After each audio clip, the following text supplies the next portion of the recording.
Hi everyone, today we'll be showing you how to make this delicious Nigerian puff puff. But first, let's introduce ourselves. My name is Ifeoluwa. And I am Oladoyin. And this is our Cooking Chronicles.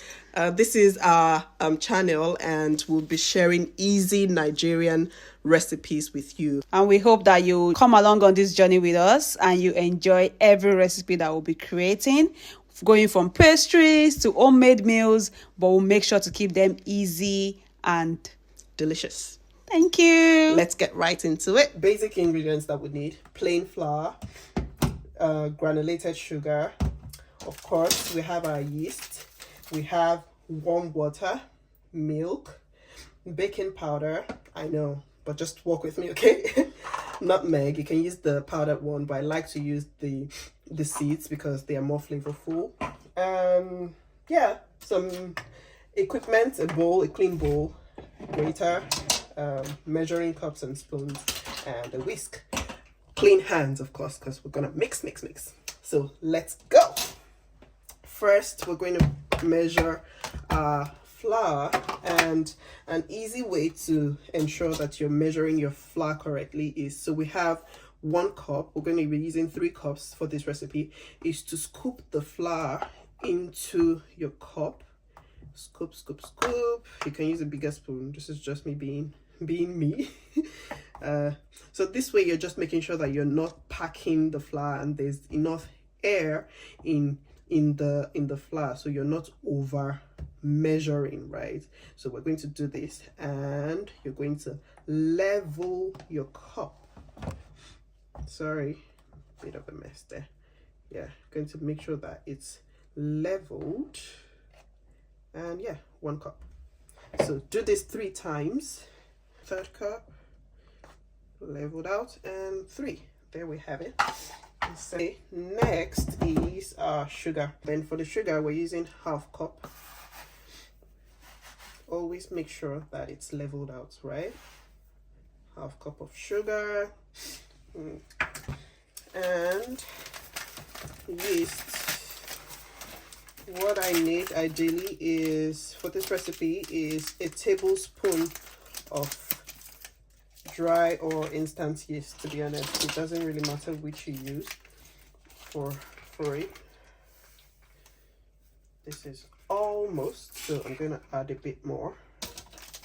I just prefer to use the sachet ones because it's easier to store, right?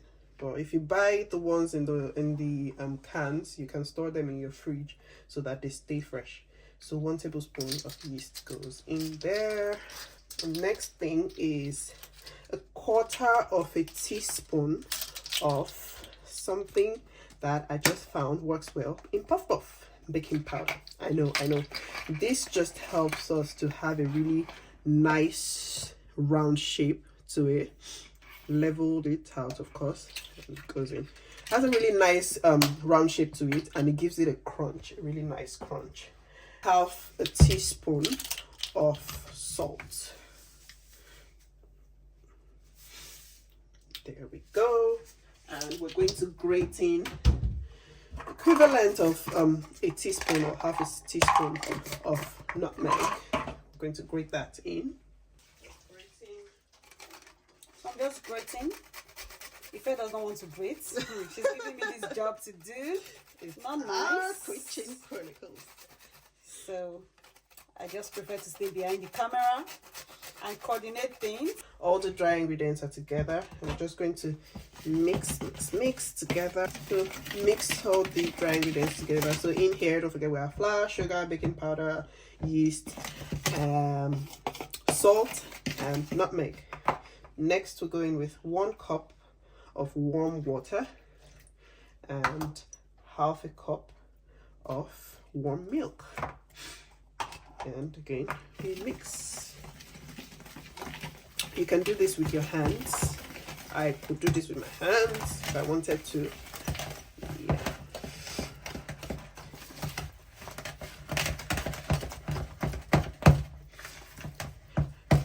So if you find that your mixture is, for me, this is too thick for puff puff. This is good for buns, right?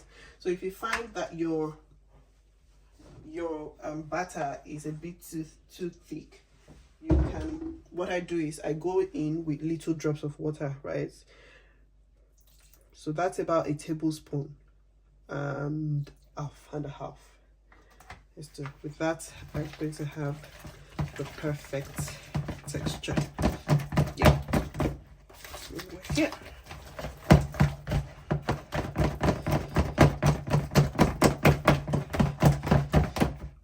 So this is what you are looking for.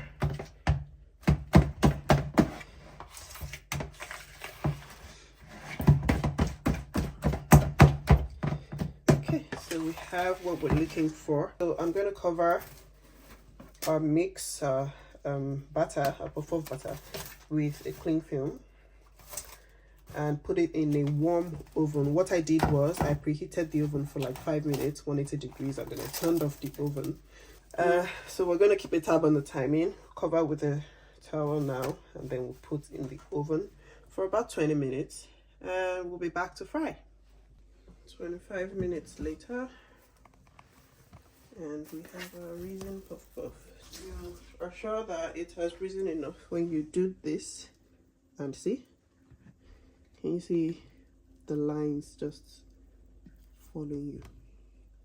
So yeah, you want to make sure that you deflate your dough. I'm going in with my hands washed, you can still see some water there. Deflate the dough, and this is so that you have a good frying process.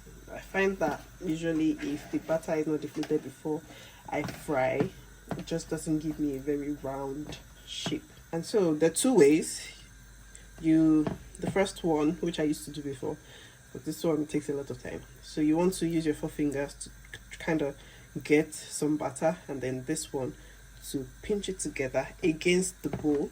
You come up with this, and then you're going to scoop it in, just press together until it drops in like that. And then the second one, which I use more now because I make a lot of puff puff, is to get some butter in your palm, and then we're going to get it out through this hole, right? So we're doing this, pop, pop. See, so we're making our puff puff balls. Easy peasy, lemon squeezy, or in this case, puff puff squeezy. Yeah, and yeah, you just keep going. See, it's easy and it's very delicious. I would say it goes fast.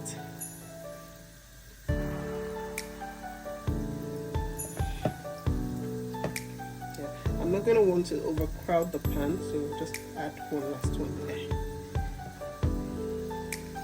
At this point, you want to start to turn, because they're perfect round. See, that's going to keep happening, so you need to be strategic with this process. You see that it doesn't want to stay, just stay. This is a good kind of struggle, I promise, because it just comes to show that we have a well-rounded, move it around, so ensure all of it is getting the good hot love from the oil.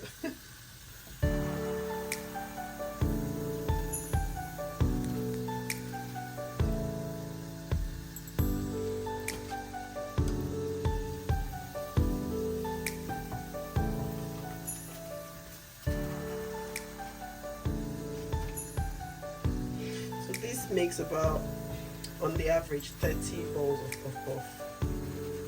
It's usually about 35, 36, depending on how big you scoop in the puff puff batter.